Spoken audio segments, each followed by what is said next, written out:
Hello guys and welcome to rural Germany. In today's video we are going to build a construction site on the highway. We're going to do this next to the small settlement that we built in episode 5, and we're also going to build some farm fields and a train tunnel under the highway. This construction site will contain a switch of lanes where one lane of the highway goes onto the other lane, and we're going to make it look as German as possible. Over here we are painting yellow lines on the highways with intersection marking tool. In Germany, those lines are used on construction sites to temporarily divert the driving lanes. I am going to use intersection marking tool for yellow lines a lot in this episode because it is one of the main things in the construction sites in Germany. The reason for this contraflow in this construction site is because the entire part of the highway between the tunnel and the bridge across the river needed to be rebuilt. I'm going to tell the full story a bit later on today, so stay tuned for that. So we're starting to add signs on this construction site, which is another important part for this build.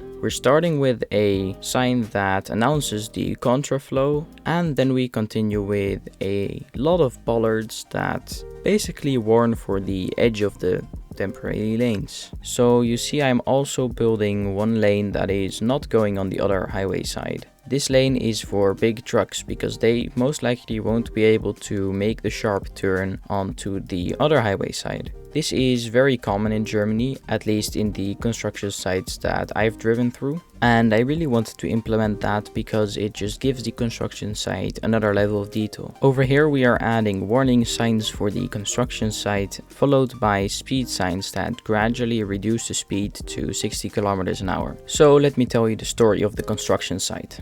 Originally, the highway between the tunnel and the bridge across the river from last episode was a 2-lane highway, mainly because the buyout prices of the farmland over here were really high. Later, when the interchange was built and more traffic came onto the highway, this became a big problem because the rest of the highway was 3-lane and this part of the highway kept on jamming up, so they decided to change this part into a 3-lane highway as well. After lots of debating, they got the settlement over here to sell a bit more land so they could expand into a 3-lane highway. And this construction site over here is the last part that is being expanded to 3 lanes. So while I was telling that story, we placed a few necessary buildings and vehicles on this construction site. Over here we are adding another filler over the highway, which we did earlier too, and this represents the newly paved asphalt. We are also placing a machine for that, but for the rest we placed a truck, a portable office, a lot of toilets because they are really necessary, a generator, and a few vehicles of the workers on this construction site.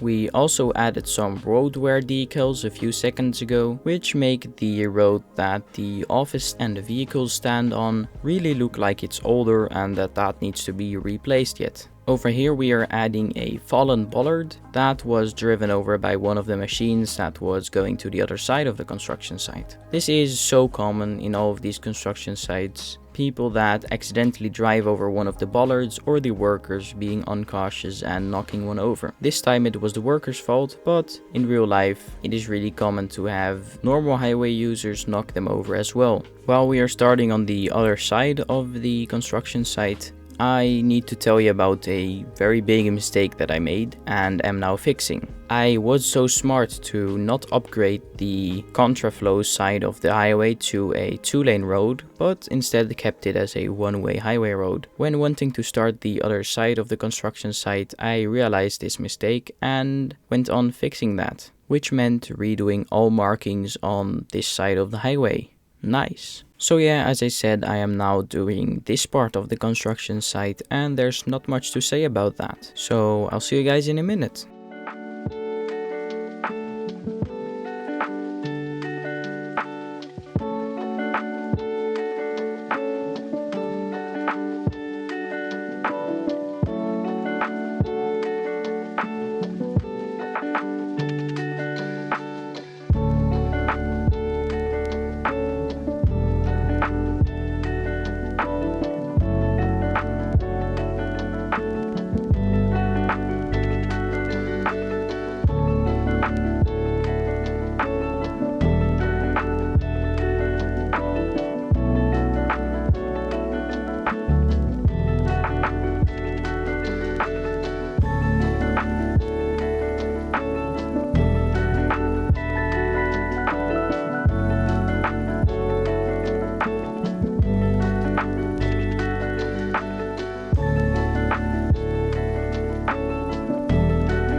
So over here we are adding a sign that states that trucks can't go on the contraflow part of the construction site.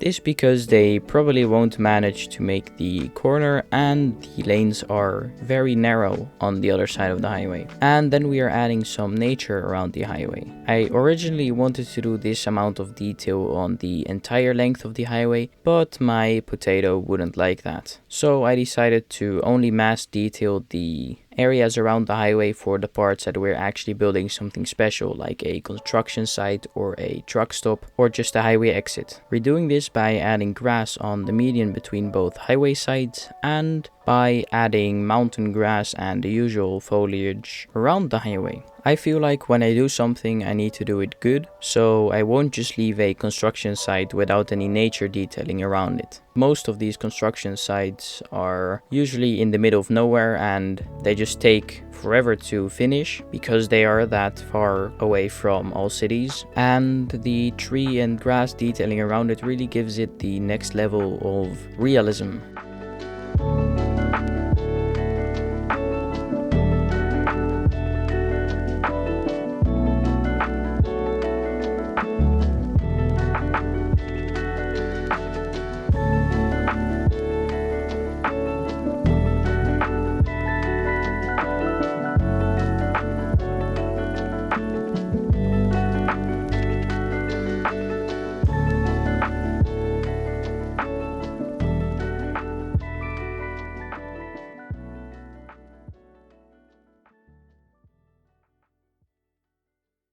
I hope you enjoyed those cinematics. We're continuing building on filling in this area over here with some farmlands. But first we're laying down a railroad and an actual road and a railway crossing to it. All of this is still part of the rural settlement that we built in episode 5, but there's not a lot left after the highway got built. You'll see later in episode that we also add a few pieces of farmland, but they are really narrow and it's basically nothing compared to what it was. So a part of the highway taking up a lot of farmland, a part of the forest behind it was farmland as well. But because that land was too steep for a highway, they also had to buy that land, because with a highway it would be useless for the rural settlement. The government didn't need it, so they just let the forest grow, and since then nobody has touched it. Over here we are detailing the railroad crossing, and back in the days when this was the main road from north to south, this railway crossing was a really big problem. Most of the railway crossings had been transformed into bridges or tunnels, but this one was one of the few left that was still a railroad crossing on the main road. Nowadays that doesn't matter anymore because we have the highway. We're continuing with a small tunnel under the highway for the train tracks, which isn't a real tunnel, it's more like an underpass with walls on the sides, but it ended up looking really good because we added some rocks and some trees too to give it a real rural vibe. And maybe I should do a first-person train trip once the trains are actually going somewhere. But hey, we're slowly but steady expanding to the south with both the highway and the train tracks, so maybe it's time for a second big town in the south in the near future.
So with this, we've come to an end of the video. We built a construction site, a small tunnel under the highway, a railroad crossing, and a lot of nature. I hope you enjoyed it. If you did, make sure to leave a like and subscribe, and then I'll see you in the next video.